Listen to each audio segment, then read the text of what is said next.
Hi, I'm Enchanting Nubia Net. Welcome back. And if you're new to my channel, welcome. Have you seen the breaking news reports regarding a disease outbreak at the Alligator Alcatraz detention site? Well, it is a remote Florida immigration detention facility called Alligator Alcatraz. Now, it has become the scene of allegedly a disease outbreak, the same name as the one that started in 2019, early 2020. But officially, this facility is known as a Dade Collier Training and Transition Airport.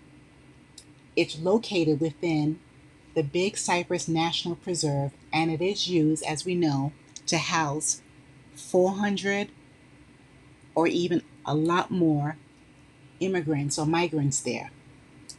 And as we know, it has faced tons and it continues to face tons of criticism and legal challenges due to, due to the location and the conditions. As we know, it is located surrounded by alligators and swampland. It's really a horrific area. And, you know, Donald Trump stated that the location was specifically chosen because of that, so that no one would even think about running away. And if they did try to escape, they would face extreme consequences by nature.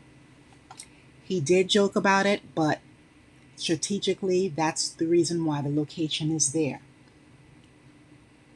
So let's talk about the alleged torturous conditions.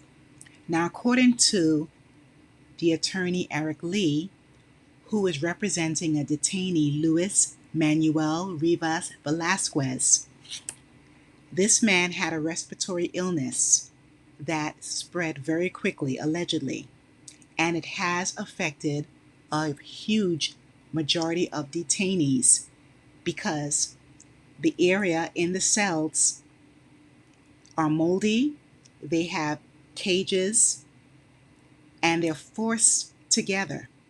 And there's only a little bit of sanitation. There's and people have been denied access even to wear protective masks. So here we are, we have so many people in this area and it's not cleaned often. I mean, a place like this should be cleaned definitely 2 or more times a day, housing so many adults. They don't have space. Let's continue. So, according to this news report, Mr. Rivas collapsed after days of untreated breathing issues. And he only received medical attention after being taken to the hospital. Allegedly, he was complaining several times that he's not able to breathe. The air is very thick, it's very humid there. Again, it's unsanitary in a swampy area. And he had respiratory issues, not able to breathe. So, Rivas, Mr. Rivas, he ended up collapsing days after this untreated breathing issues. As I mentioned, he was transferred to a Texas facility without access to his own medical records or even his personal data. So let's talk about the alleged sanitation crisis. Well, before I get to that, it is said that this man, he did receive the adequate care afterwards, and he is still alive, and thankfully he was able to get treated. But witnesses have said that the people who went to help him, to assist him with the medical procedures, they weren't even thinking of an emergency. They weren't even rushing. They were taking their sweet time walking. Again, he was complaining for several days, and many of the witnesses cannot even say that the people who assisted him at first were even licensed to do it or even trained. So a lot of that is very questionable.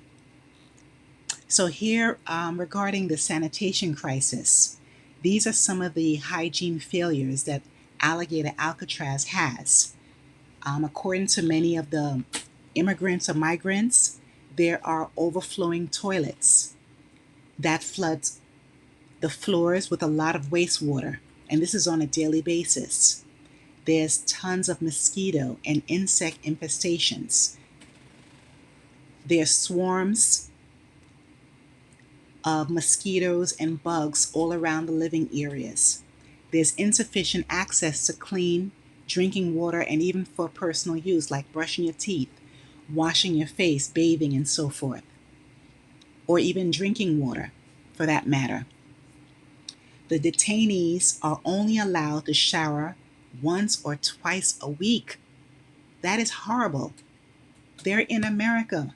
There's no reason for the detainees to have strict rules on bathing. They should be able to bathe the minimum 2 times a day. And if it's very hot there, which it is in Florida, they should be able to shower even 4 times a day.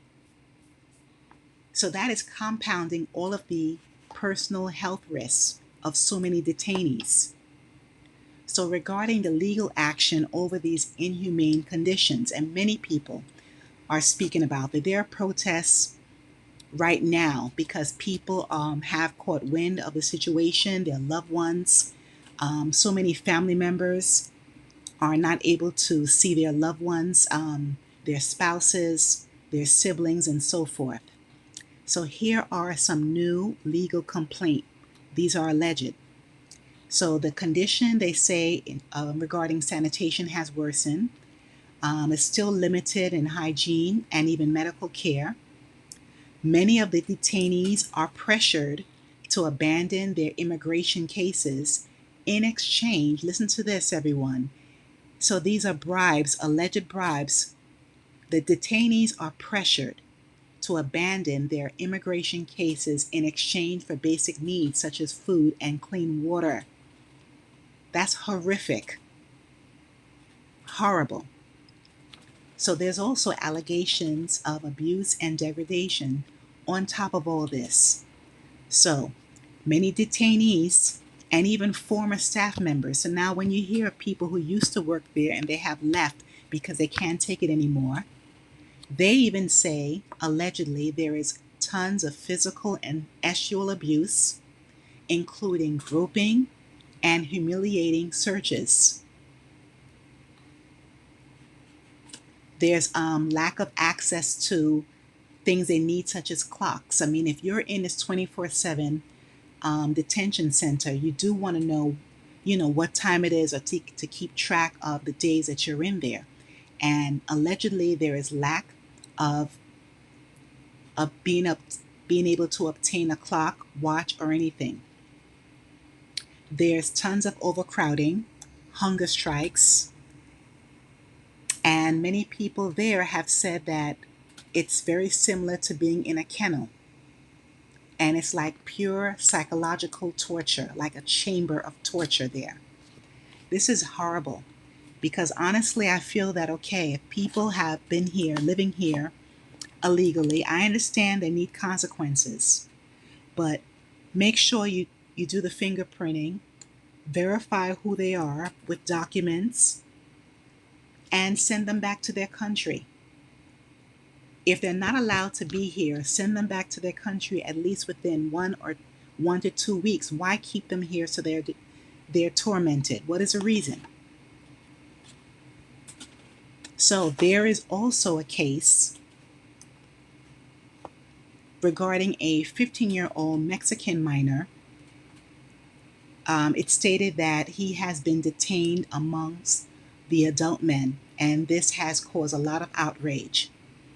However, there are people, lawmakers, who state that this is not true, that there aren't any minors here because that is illegal. They should only be people who are adults and over. And definitely so. I mean, I believe it's only housed for men, and that's the way it should be, but the people should not be held there for so long. This is really inhumane conditions that I have been researching. Thinking about the extreme heat here in New York, when it's even 89 degrees, 90 degrees, it's horrible. Much less if you're right near a swamp and you're living amongst hundreds of people. So there's flooding, the extreme heat, there's a lot of pests, and now diseases in the swampy surroundings, and mosquitoes, which bring on the diseases as well. Mind you, this is August. This is hurricane season. So I'm hoping for their sake we don't have anything extreme. However, there is potential, as we know, for severe storms, hurricanes in these horrible conditions where things will be even worse. So everyone, what is your take on this case and this breaking news story? And also the major thing is the rapid respiratory illnesses that has broken out in this detention facility. Please leave your comment below. Please remember to like, share, and subscribe to my YouTube channel. This is a horrific news story, everyone. And I just hope that, these people will get justice. Yes, they may be illegal to be here, but they're still human. They still have rights and they should be respected. And there's no reason in the world for them to be held in a detention center for so long. Do the due processing and have them sent back to their original country where they're from.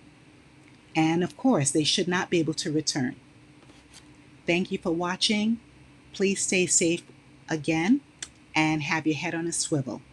Was on the phone on Thursday morning describing that he just got let out of the hospital. What we had heard from everybody who was in the facility last week was that everyone, like 80% of people were sick. They had coughs, they had fevers, they had essentially what you would expect from a COVID-type outbreak. Hey, it's Jordan with Status. Hey, this is Ashley Bishop with Status Coup. I am joined today by James Hollis, one of the immigration attorneys working with Luis Rivas Velasquez, an immigrant who was detained at Alligator Alcatraz. And thank you so much for being here with us, James. We covered Luis's story here last week, and there's been several new developments since then, which is why we wanted to talk to you today. But before we get to that, I just want to recap his case a little bit for anyone who might have missed it from last week.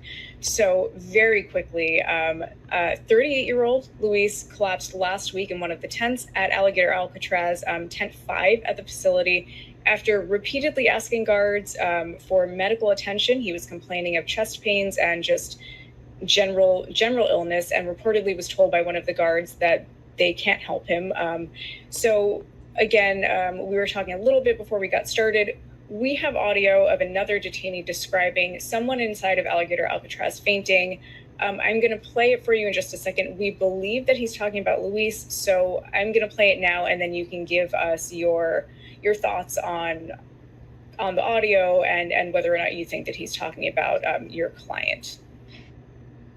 Hey everybody, it's Tony Robbins. Listen, I've spent the last 43 years now working with people all over the world in 100 countries to show them how they can improve their lives. And I'm sad. Too much abuse. So much abuse here, I can't take it anymore. Where are the human resources? It's unbearable here. Now in another area, they fell to the floor. I think they fainted. I don't know. They don't even know how to act because they don't know how to revive someone. They don't know if the person died or not. We're very nervous because we don't know where we are. So that was, again, just a really quick clip pertaining to who we believe to be your client. Do you have any thoughts on that? Do you have any other information? Yeah, I mean, it's our understanding that it's Luis that he's talking about as well. And, okay. Eric, who I've been working with, had the opportunity to talk to another detainee who might have been the same person in this call on Thursday evening. And he basically provided us some more information about like what he was referring to with regard to not being able to revive them, not being able to provide treatment. Essentially, I feel like it's almost like laughable. It's kind of it's so terrible that the detainees essentially saw that he had passed out or lost consciousness and proceeded to try to help him themselves, because none of the guards were helping him. So they eventually were able to pull him out to the front of the basically the chain link fence and got the guards to come in. But then they essentially left him on the ground for 30 minutes, and it didn't seem like they knew what they were doing. Like they came up, they like kind of checked his pulse, or they tried to check his pulse. It didn't really seem like they knew what they were doing. At some point somebody had done chest compressions, and I think it was one of the detainees who was trying to do that. Over the course of like a half hour, they did very little to actually give him medical care to check his condition. And then the thing that surprised me the most about the message from the other detainee was that essentially, even as they're bringing in the stretcher to take him out, there's not a sense of urgency. They're walking very slowly. They're walking very slowly out. They get the stretcher. They walk very slowly back in. It's like any, of course, the message from DHS is there wasn't a medical emergency. I'm like, well, it certainly wasn't treated as a medical emergency. So, it certainly raises questions about how they're treating everybody if they're, even when there is a significant, unconscious spell for over 30 minutes, they're taking